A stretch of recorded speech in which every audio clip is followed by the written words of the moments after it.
The space station hummed with its usual quiet rhythm as Teo moved through the cargo bay with a tablet in his hand. He was a simple man doing a simple job. For 5 years, he had worked for the Galactic Trade Federation, checking boxes, counting supplies, and keeping records. Nothing exciting, nothing dangerous, just the way he liked it. The station orbited Kale 7, a dying planet that once held great civilizations. Now it was just empty ruins and forgotten memories. The station itself was old, built long before Teo was born. Its walls were gray and cold. The lights flickered sometimes. Many workers said the station was like a ghost, holding on to life even though it should have died years ago. Teo understood that feeling. He moved between rows of storage containers, marking items on his tablet: synthetic fuel, medical supplies, communication equipment. Nothing special. He did this work every single day, and every day felt the same. He worked alone most of the time, which suited him fine. Teo was not a talkative man. He did not make friends easily. He simply existed, doing his job, collecting his pay, and going to his small room to sleep. The station had only 30 workers. Most of them were human, with a few aliens from other species mixed in. Aliens who worked for the Federation, just like the humans. Everyone kept to themselves. No one really talked about their lives or their dreams. They were just workers, floating in space, waiting for their contracts to end. Teo had one more section to check. Section 7 was at the far end of the cargo bay, past the old equipment and the sealed containers. As he walked, his footsteps echoed in the empty silence. The lights here were dimmer than in other places. The air felt colder. He was almost to Section 7 when the alarm sounded. It was not a normal alarm. This was the emergency alarm, the one they trained for but never expected to hear for real. The sound was loud and piercing, making Teo's heart jump. Red lights began to flash all around the cargo bay. The station's old speakers crackled to life with the voice of Ji-Woo, the station chief. All personnel to emergency stations. We have an incoming distress signal. I repeat, incoming distress signal. This is not a drill. Teo stood frozen for a moment, tablet still in his hand. In 5 years, nothing like this had ever happened. His training told him to move toward the nearest emergency station, but something made him pause. Something made him run toward the observation window instead. The window was large and covered with years of dust, but he could see through it. Space stretched out in front of him, black and endless. For a moment, he saw nothing unusual. Then, he saw it. A small life pod, damaged and smoking, was falling toward the station, and outside the pod, holding onto its surface with bare hands, was a figure, an alien. But not like the aliens Teo had seen before. This alien had skin that glowed silver in the starlight. The features were almost human-like, with delicate hands and a graceful shape. It was a woman. Behind her, something was moving. Something larger, something dark. The larger figure was pulling at the woman, trying to tear her away from the pod. The woman was fighting back, her movements desperate and wild. Teo could not hear the sound, but he could see her mouth moving. She was screaming. He should have run. He should have gone to an emergency station and waited for orders. That was what the training said to do. That was what any smart person would do. Instead, Teo found himself running toward the docking bay. His feet pounded against the metal floor as he ran through the corridors. His mind was working, remembering things he had learned years ago. The docking bay. The emergency controls. He knew where they were, even though he had never used them. Cargo officers sometimes had to help with emergency docking procedures, and he had studied the manual once, long ago. Why was he doing this? He did not know. He did not know the woman. He did not know what was happening. But something inside him, something that had been sleeping for a long time, had woken up. It was telling him that he had to help. The docking bay was empty when he arrived. The emergency lights were still flashing, painting everything in red and shadow. Teo ran to the control panel and began typing commands. His hands shook a little, but his mind was clear. He entered the access codes that would open the bay doors. The code worked. He had never been sure it would. The bay doors began to open, and the life pod appeared in the opening like a dark bird falling from the sky.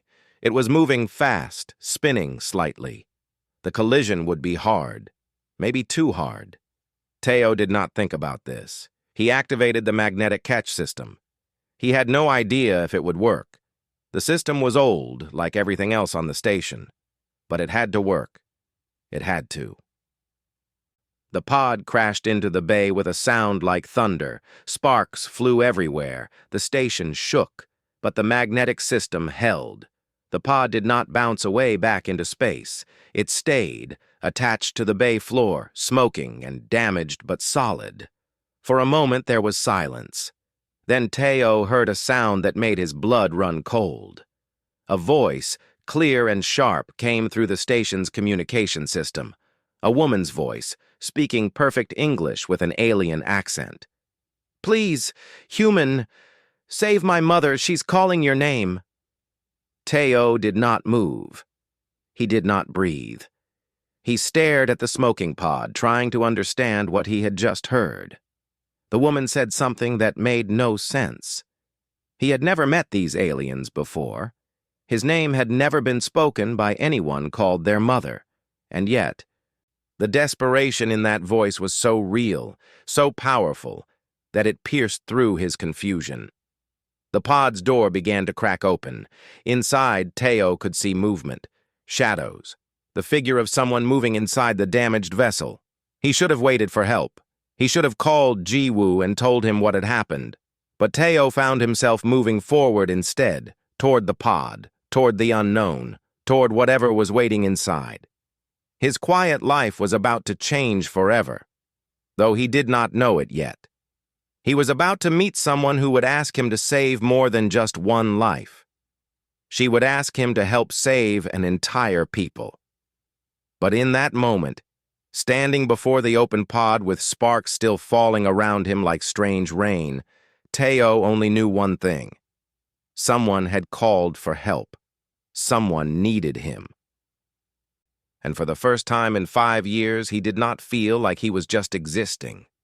He felt alive. Teo stepped closer to the pod, his eyes trying to see through the smoke and darkness inside. The smell hit him first, something sharp and unfamiliar. His breath came faster. He was afraid, but he kept moving forward. That was what heroes did in the stories, and Teo had always liked stories about heroes, even if he had never expected to be one. A figure emerged from the pod. A woman with silver skin, her clothes torn and dirty, her eyes wide with fear and desperation. Behind her, held in her arms, was an older woman with the same glowing skin. This older woman was not moving much. Her eyes were closed. Her body was thin and weak. "Thank you," the younger woman said, her voice shaking. "Thank you for opening the door. I did not think anyone would help us." She stepped down from the pod carefully, protecting the older woman as she moved. Teo could see now that the older woman had marks all over her body, marks from pain, marks from torture. Teo's stomach turned when he saw these marks. "What happened?" he asked quietly. "Who hurt her?" "The collective," the younger woman said, and the hatred in her voice was so strong that it seemed to fill the entire docking bay. "They took my mother. They wanted to hurt her because she knows something dangerous, something they fear." Before Teo could ask another question, the docking bay doors burst open. Jiwoo ran in, followed by 3 security officers. They were armed with weapons that glowed blue at the end, weapons that could stun or kill. They looked dangerous and serious. Jiwoo was a tall man with gray hair and cold eyes. He had been a soldier before he became a station chief, and he still moved like a soldier. He looked at the pod, then at Teo, then at the 2 alien women. His face showed nothing. "Teo, what did you do?" he asked, his voice flat and empty of emotion.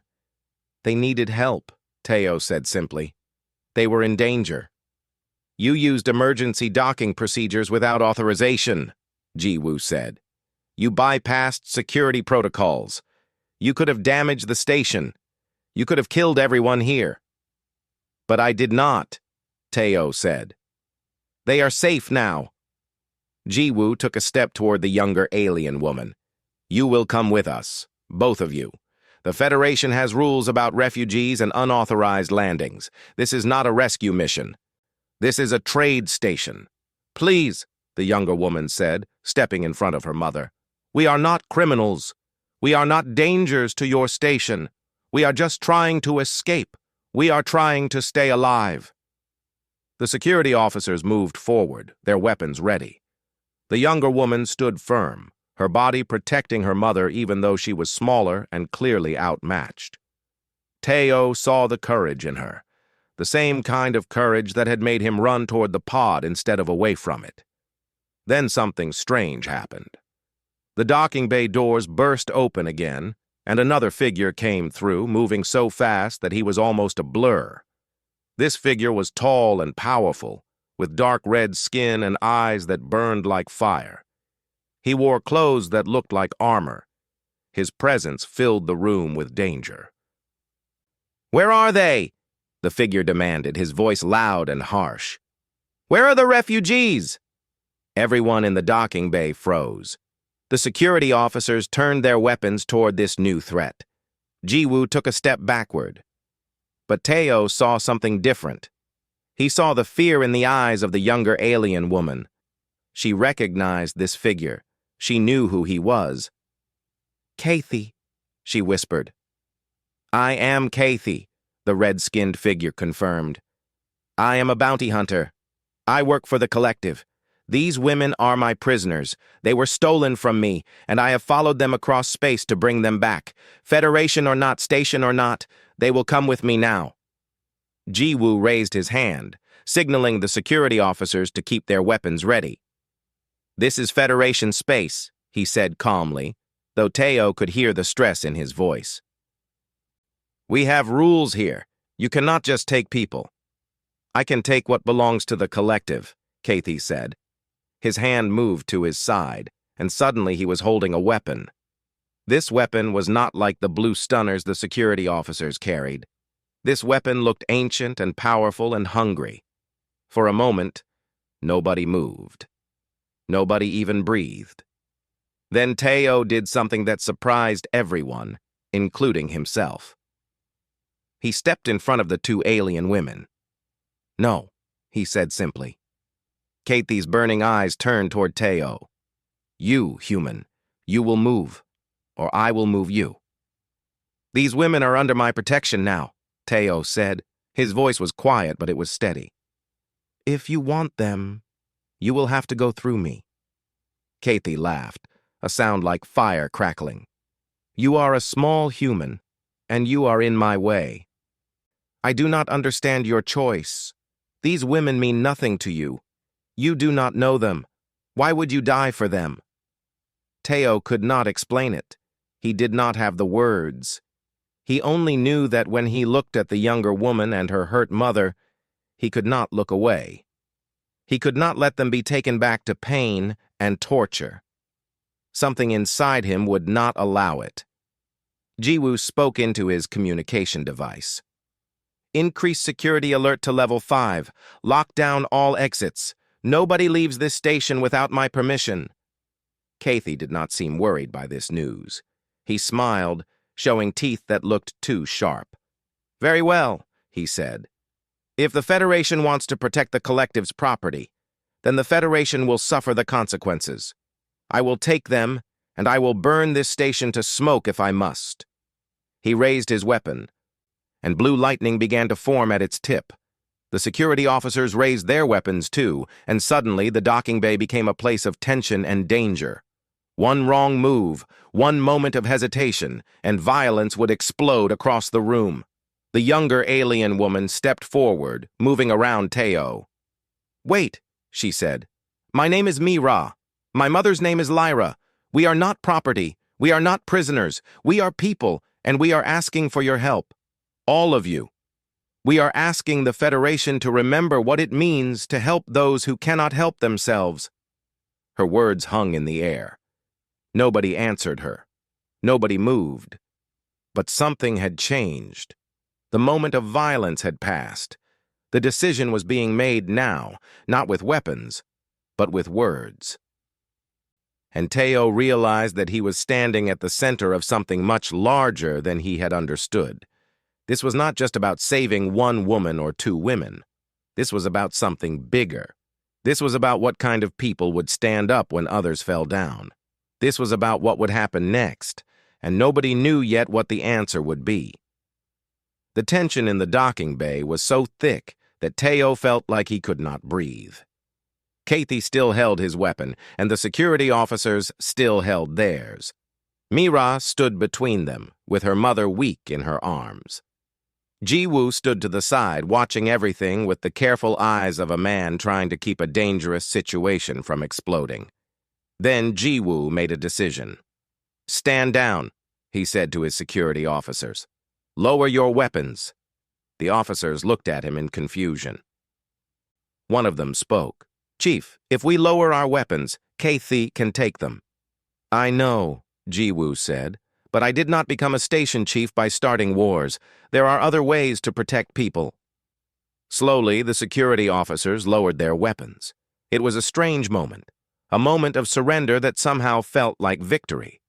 Kathy's smile grew wider, but before he could move, Ji-woo continued speaking. "However," Ji-woo said, "Federation law is clear. Once people enter Federation space and ask for protection, they have certain rights. You may be a bounty hunter, Kathy, but you are subject to our laws while you are here." "I do not care about your laws," Kathy said, and his weapon began to glow brighter. The lightning at its tip crackled and danced. "Then you will care about this," Ji-woo said. He pressed a button on the wall next to him. Suddenly, the station's alarms began to sound again, but this time it was different. The whole docking bay started to shake. Metal doors began to close, locking down the area.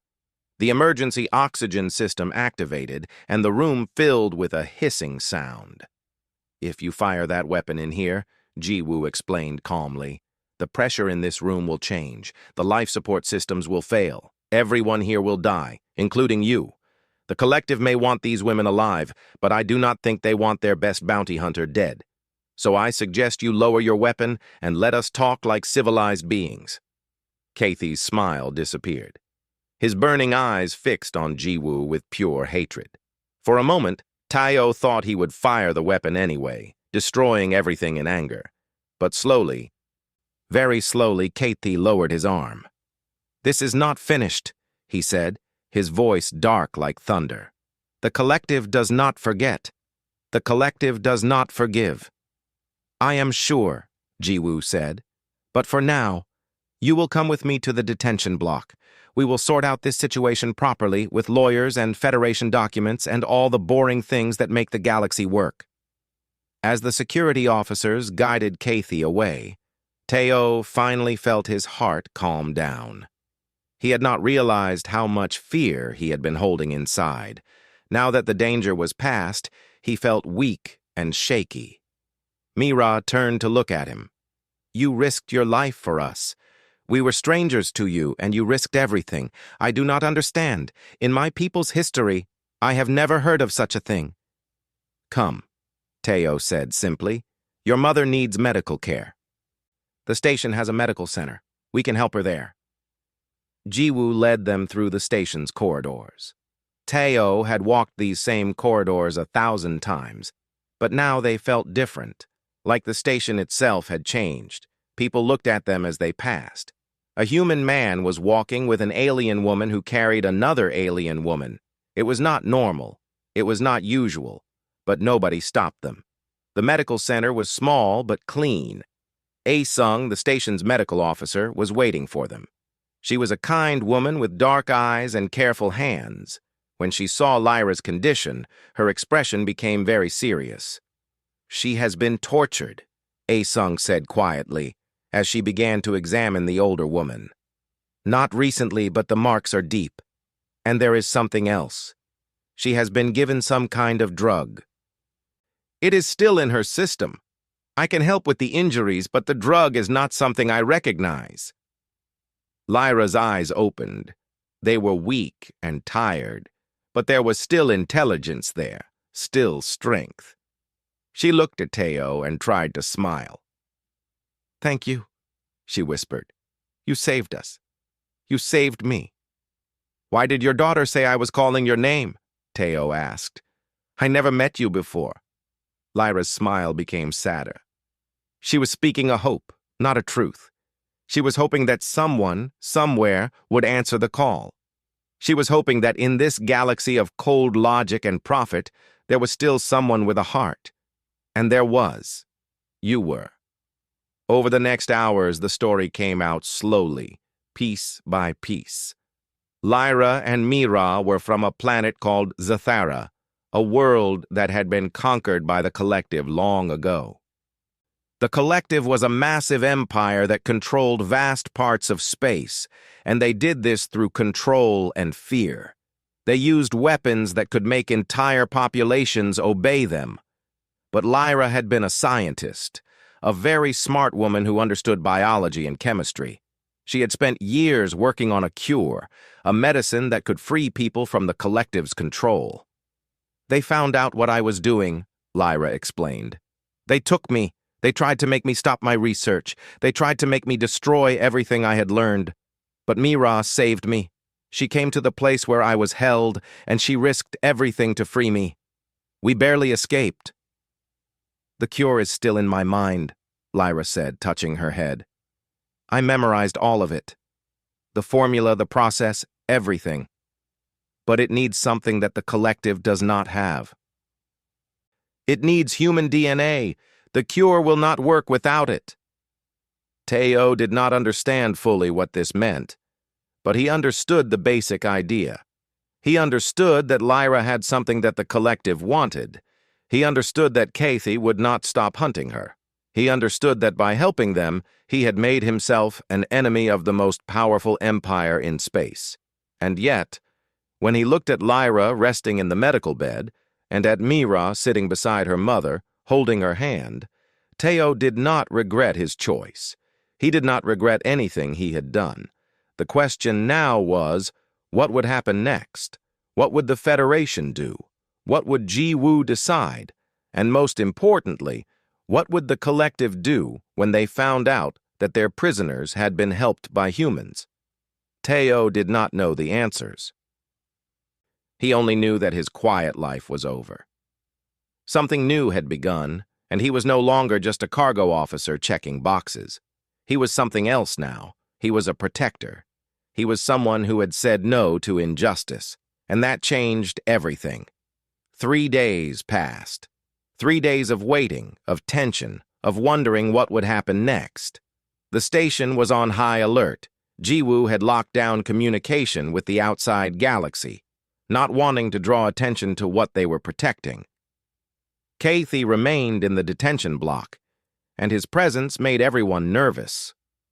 A bounty hunter from the Collective, sitting in their small prison, waiting for his opportunity. Teo spent most of his time in the medical center with Lyra and Mira. He brought them food. He talked with them. He began to understand their world and their pain. Lyra's wounds were healing, thanks to A-Sung's care, but the memory of what she had suffered remained in her eyes. On the 4th day, something changed.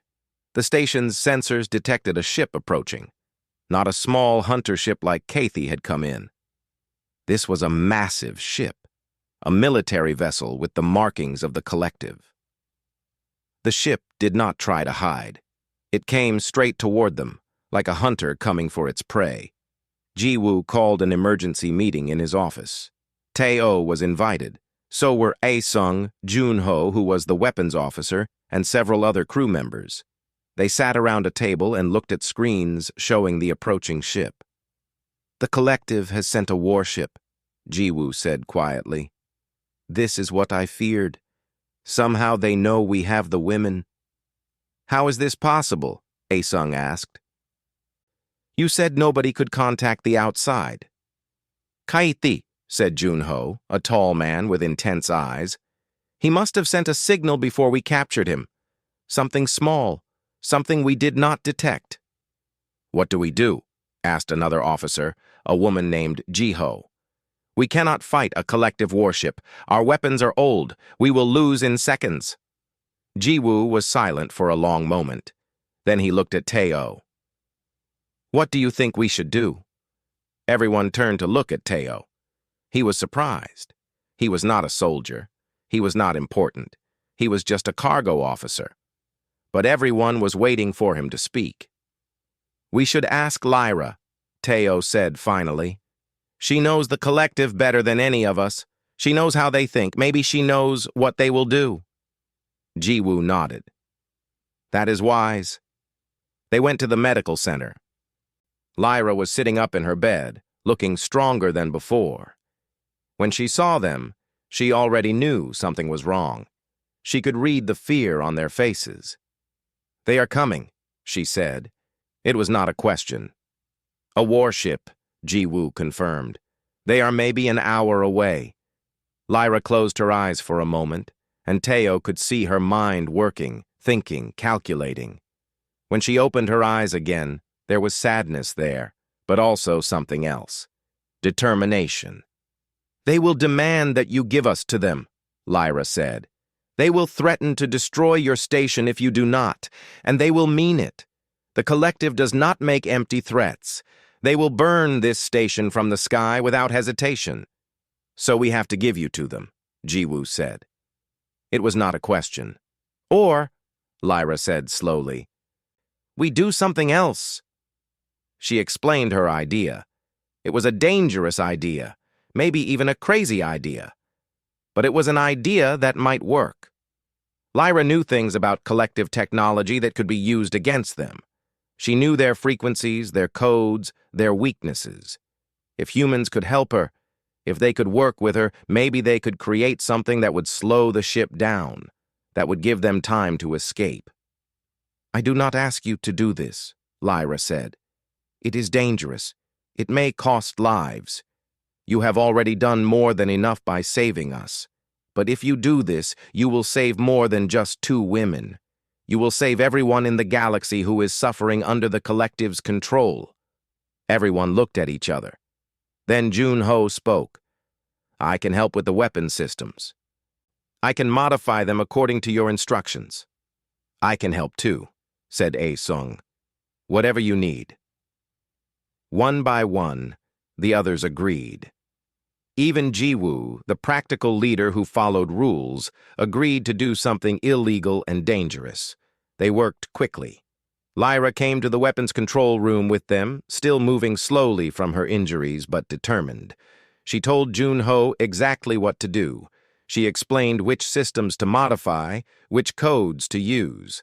It was technical work that required precision and intelligence. But Junho understood. He was a smart man, and he learned fast. Teo helped however he could, bringing tools, adjusting cables, doing the simple physical work that his hands could do. He was not a scientist or a weapons officer, but he could help in his own way. As they worked, Teo began to understand something. He began to understand what Lyra had told him about humans. The collective, she had explained, was built on logic and order. They were very advanced, very powerful, but they had forgotten something important. They had forgotten how to think in unexpected ways. They had forgotten how to improvise. They had forgotten how to care about something beyond rules and power. But humans had not forgotten. Humans could think in ways that made no logical sense. Humans could care about strangers. Humans could take risks for people they did not know. This was not a weakness. This was a strength. This was something the collective did not have and could never understand. The warship came closer and closer. When it was only 10 minutes away, Jiwoo sent them a message.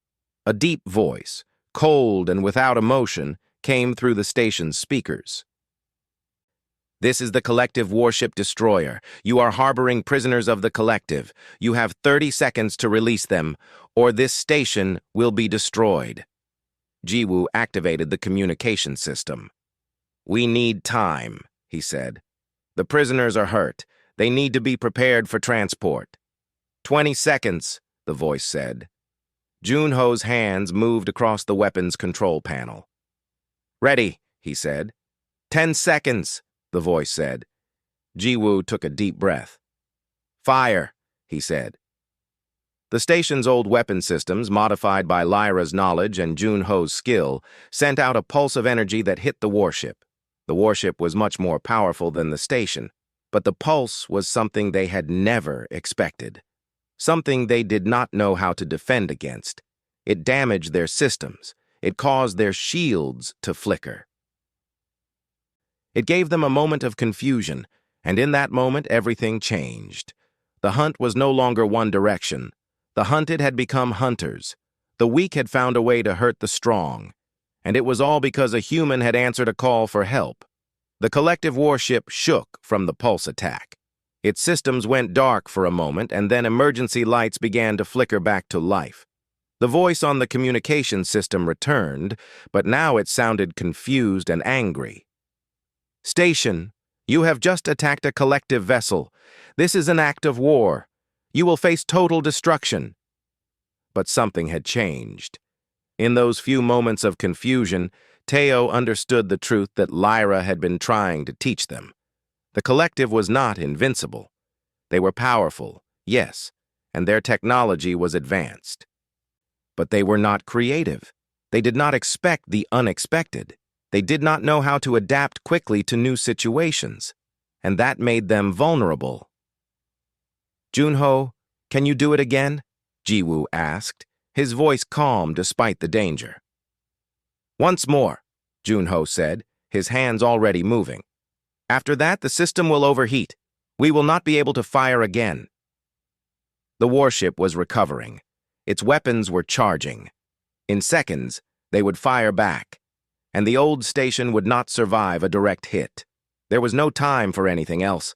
There was only time for one more shot. "Then make it count," Jiwoo said. Junho pressed the firing button.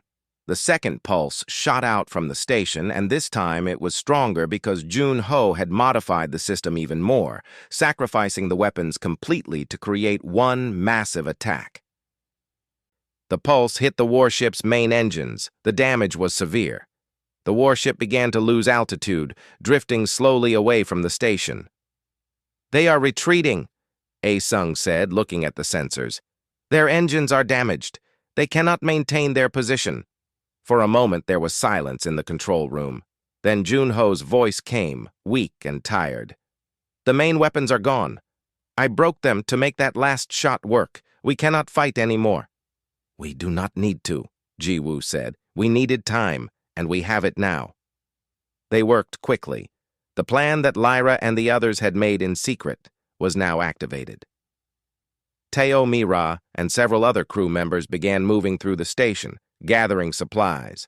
Food, water, medicine, anything that could be useful. They packed everything into the cargo ship, an old freighter that had been sitting in the docking bay for months.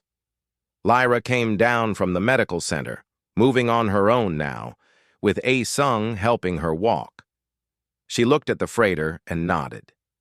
"This ship is old," she said, "but it is strong. It will hold."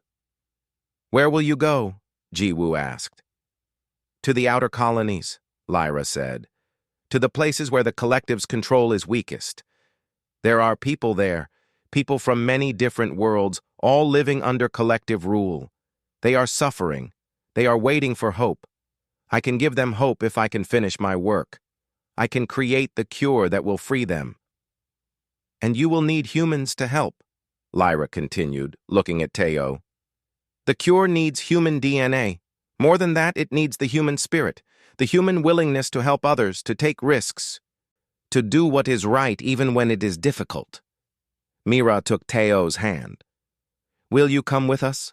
she asked. "My mother was right. She called for a human to save us, and you came. But we need more humans. We need people who understand what you understand. Teo thought about his quiet life. He thought about the boring days of checking boxes and counting supplies.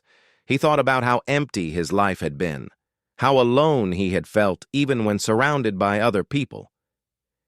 "Yes," he said simply, "I will come." But first, there was one more thing that needed to be done. Kathy was still in the detention block.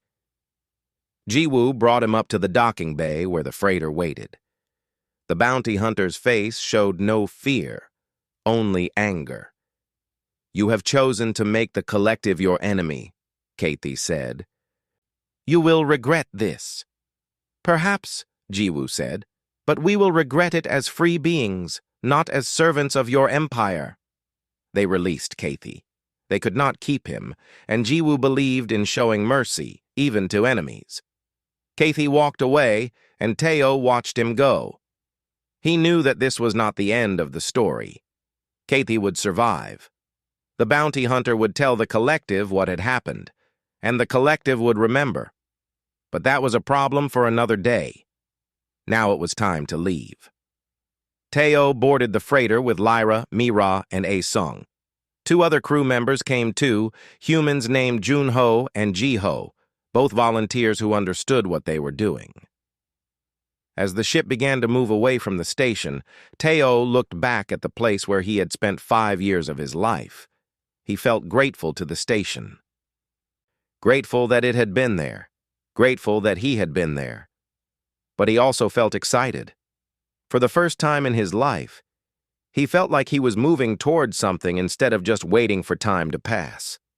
The freighter jumped into faster-than-light speed. The stars streaked past them like rivers of light.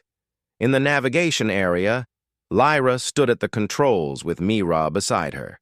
They looked at a map of space, showing the outer colonies, the places where people were suffering. "It will not be easy," Lyra said to the group. "The collective will hunt us.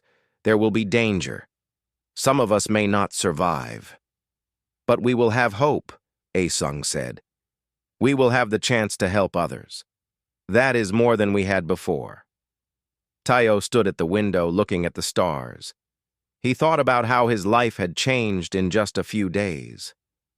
He thought about how one decision, one moment of compassion, had led him here. And he understood now what he had always been searching for. He had been searching for a reason to matter. He had been searching for a reason to be alive. He had found it not in a job or in money, but in helping others. He had found it in answering a call for help, even when he did not know who was calling or why.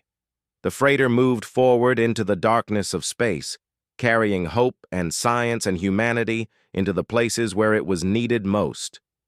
And Teo, the quiet cargo officer, was no longer alone. He was part of something bigger than himself. He was part of something that might change the galaxy,